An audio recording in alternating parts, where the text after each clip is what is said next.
Bonjour à tous. Nouvelle petite vidéo pour parler de droit, comme souvent, et cette fois-ci de droit constitutionnel. C'est la matière la plus importante du droit, hein, celle qui est tout en haut de la pyramide des normes. Donc, dans cet entre-deux-tours, peut-être même avant d'ailleurs, dès lors qu'on a compris que Marine Le Pen serait au second tour, on a assisté à divers tirs de barrage et en l'occurrence, celui dont je vais parler maintenant, c'est celui du fait qu'elle tenterait un coup d'État contre la démocratie en souhaitant utiliser pour un certain nombre de ses propositions, utiliser la voie du référendum. Donc, nous avons eu d'éminents professeurs de droit public, de droit constitutionnel, qui sont venus dire que tout ça était épouvantable, relevait quasiment du fascisme. Les phrases n'étaient pas exactement celles-là, mais Marine Le Pen tente de contourner la démocratie en utilisant le référendum.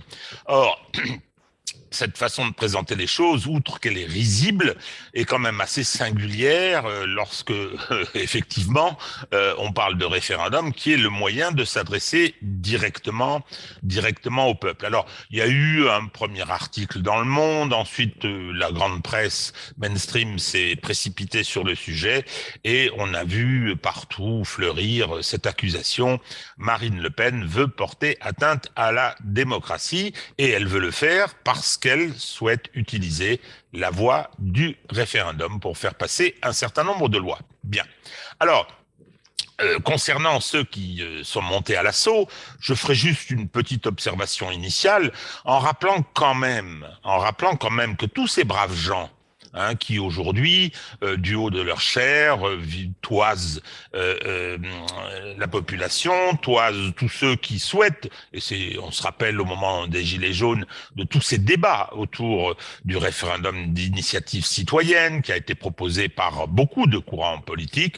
Eh bien aujourd'hui, non, non, non, ça n'est pas possible. Dès lors que Marine Le Pen le propose, c'est une atteinte à la démocratie, quasiment un coup d'État. Et donc tous ces braves gens n'ont pas dit grand-chose lorsque, par exemple, en 2005, un référendum avait rejeté le traité de constitutionnel européen et qu'ensuite, par un tour de passe-passe en venant devant le Parlement, on a foulé aux pieds la décision souveraine et constitutionnelle du peuple français. On ne les a jamais entendus non plus sur la façon dont cette malheureuse constitution de 1958 a été saccagée par une vingtaine de révisions qui font qu'aujourd'hui, sur les 90 articles initiaux, il n'en reste que 30 pour intact. Donc tout ce saccage, toutes ces modifications qui en ont perverti l'esprit, qui l'ont déformé, qui en ont fait aujourd'hui un système institutionnel qui entretient parfois des rapports assez lointains avec la démocratie. On pense en particulier à la fameuse inversion du calendrier et qui a abouti, et sous le mandat d'Emmanuel Macron, ça a été plus qu'une caricature, à une instrumentalisation du pouvoir législatif qui fait qu'il a été absorbé par le pouvoir exécutif. Eh bien, tous ces braves gens, on ne les a pas entendus à ce moment-là. Ils ne sont pas venus protester pour toutes ces atteintes à la démocratie. Et au principe, en ce qui concerne la séparation des pouvoirs, c'est quand même un principe tout à fait fondamental. Alors, de quoi il s'agit? Eh ben, le référendum, il est prévu dans la Constitution française.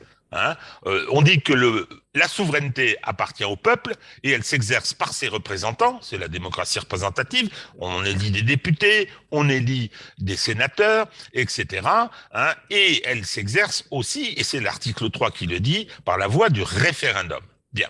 Donc, il y a la possibilité de réformer la Constitution en utilisant le référendum. Pour ça, il faut qu'on saisisse le Parlement, soit par la voie de l'exécutif, c'est un projet de révision, soit par une proposition des parlementaires. Donc, ça s'appelle une proposition de révision. Et il faut que les deux chambres votent dans les mêmes termes le projet de révision, et ensuite, soit on le soumet au Congrès, c'est-à-dire le rassemblement du Sénat et de l'Assemblée nationale qui doit alors adopter le projet à une majorité des 3/5, soit on va directement devant le peuple et on lui demande son avis. Alors, voilà ce que prévoit la Constitution de 58. Alors, je vais quand même rappeler aussi que cette Constitution de 58 a été adoptée par référendum le 4 octobre 1958. Alors, c'est peut-être très antidémocratique, toujours est-il que nous sommes toujours sous l'empire bien abîmé, certes, de cette Constitution de 1958 adoptée par référendum. La révision qui permet aujourd'hui d'élire le président de la République au suffrage universel, qui n'était pas dans la Constitution du 4 octobre 58, eh bien, cette révision s'est faite aussi par référendum. Voilà. Donc, l'usage du référendum est quelque chose de très démocratique. Alors, la Constitution de 58, au-delà de la révision, a prévu dans un article 11 la possibilité de s'adresser directement plutôt qu'au Parlement pour certains types de projets de loi. Donc, il y a tout d'abord un libellé qui a donné lieu à des interprétations différentes, qui dit un projet de loi portant organisation des pouvoirs publics. C'est ce qu'avait dit le général de Gaulle, qui avait dit en 1962, je vais demander directement au peuple, sans passer par le Parlement, le changement qui consistait à élire le président de la République au suffrage universel. Alors, il y a eu beaucoup de débats, beaucoup de polémiques. Toujours est-il que cette réforme ayant été massivement adoptée par référendum, le débat s'est éteint.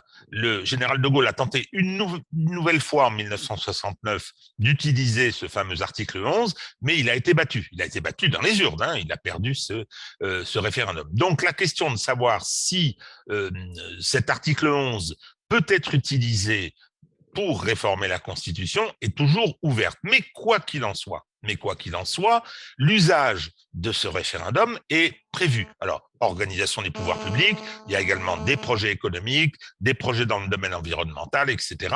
Donc, des choses très, très importantes pour lesquelles on pense nécessaire de s'adresser directement au peuple. Alors, voilà, c'est quelque chose d'assez simple, et que des candidats disent, moi, je solliciterai le peuple français directement en utilisant le référendum. Ça a été prévu par les constituants, ça a été prévu par certaines révisions de la Constitution avec l'élargissement du pouvoir de saisine de l'article 11.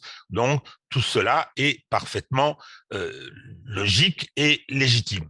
Le fait qu'on s'y oppose aujourd'hui en dit long sur la façon dont toutes ces belles âmes qui viennent aujourd'hui donner des leçons de démocratie la conçoivent, cette démocratie. Parce que, quand même, qu'est-ce qu'on constate au travers de cette volonté de disqualifier ce recours au référendum en le considérant comme antidémocratique?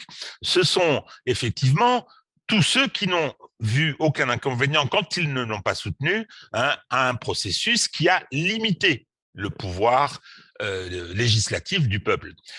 Aujourd'hui, le véritable législateur dans notre pays, et je l'ai dit dans les colonnes de Front Populaire, le véritable législateur, c'est le Conseil constitutionnel, qui aurait dû se contenter de faire, comme la Constitution lui demandait, le contrôle de la conformité des lois avec la Constitution et qui a élargi ceci à ce qu'il appelle un bloc de constitutionnalité, ce qui lui permet d'y faire rentrer n'importe quoi et de contrôler et d'encadrer et de resserrer le champ d'intervention du législateur. Ensuite, on a le rôle, bien évidemment, des autres différentes instances, des pouvoirs d'interprétation du juge judiciaire, le rôle du Conseil d'État, qui fait qu'aujourd'hui, la souveraineté, l'expression souveraine du peuple français est complètement corsetée. Et je comprends que ceux qui ont été à l'origine de cette évolution, je comprends bien que l'idée de s'adresser directement à lui leur pose de très gros problèmes. Et puis, il y a bien évidemment un autre abandon de souveraineté qui a été opéré par tous ces dirigeants qui ont donné à l'Europe des transferts de compétences et qui font qu'aujourd'hui, le peuple français s'est vu privé de domaines qui relevaient auparavant de sa délibération pertinente. Il y a des champs qui, aujourd'hui, sont interdits à l'exercice de cette souveraineté.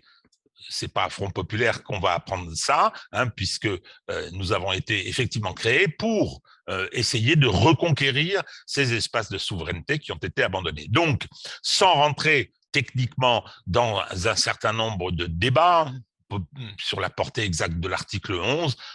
Simplement, on se permettra l'observation.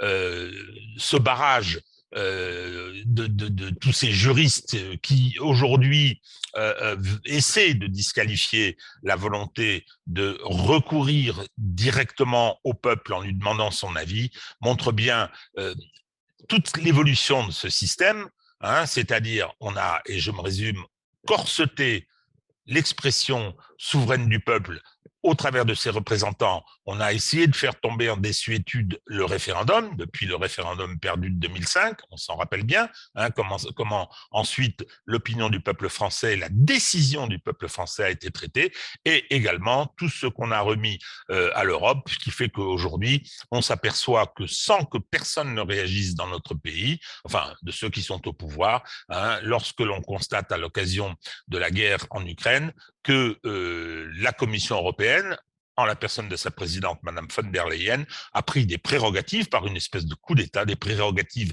qui ne lui appartiennent pas, et elle est aujourd'hui la véritable patronne.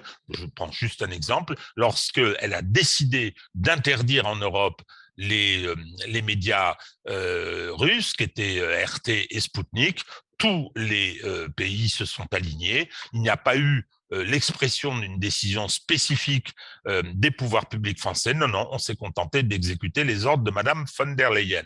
Donc, je rattache ça effectivement à ce qu'on a entendu autour de ce référendum.